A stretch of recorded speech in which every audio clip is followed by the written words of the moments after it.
เอาเนาะขั้นตอนให้ผักโขมก้อนตัวนี้ให้ผักโขมก้อนเนาะให้กินผักโขมก้อนเพราะว่าผมราคาถูกมื้อนี้เอาผักโขมให้คนกินเนาะให้กินแล้วตอนแรงเนาะมะเกลือรอบแรงก็สิเอาผักมะอื้อลงเนาะรอบแรงสิมะอื้อลงรอบแรงนี่ตอนนี้ให้ไปกินผักโขมก่อนเนาะให้ไปกินผักโขมก่อนให้ไปกินผักโขมล่างท้องคนเนาะนี่กินผักโขมกินผักโขมกินดีได้ผักโขมนี่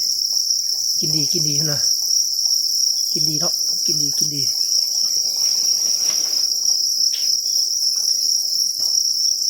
ให้กินผักโขมก่อนให้กินผักโขมก่อน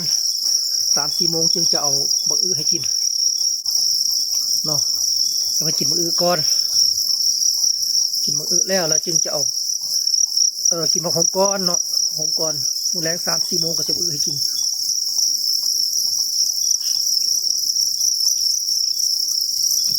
นี่กำลังขึ้นมากินดีนะขึ้นมาให้ขึ้นมาว่าอยู่ห้องนี่ก็มีเนาะมันมืดผมเห็นนี่ลมดับปื้อเลยนะเนาะพอมีห้องข้างกลางห้องดิห้องข้างกลางนี่ลุงผมขึ้นเดี๋ยวที่ลุงไปกินให้ที่วันนี้กูเลยทั้งลุงกุตะหักเนาะทั้งลุงกุตะหัก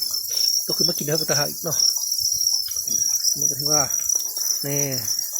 กินแล้วก็มาอยู่ข้างน้ำกำลังกินผักโขมเนาะ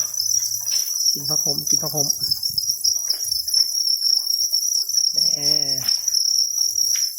กินผักโขมเนาะอันนี้ก็กำลังกินนี่ก็เลยกำลังมากินกำลังขึ้นมากิน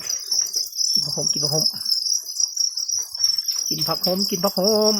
เสียงคนห้องโอ้เซลเนาะเซลกินผักโขมกินผักโขมกำลังขึ้นมากินดี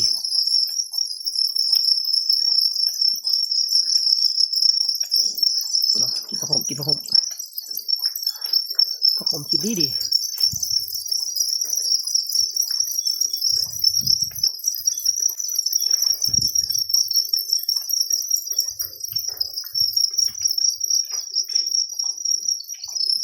ห้องนี่ก็มีเนาะ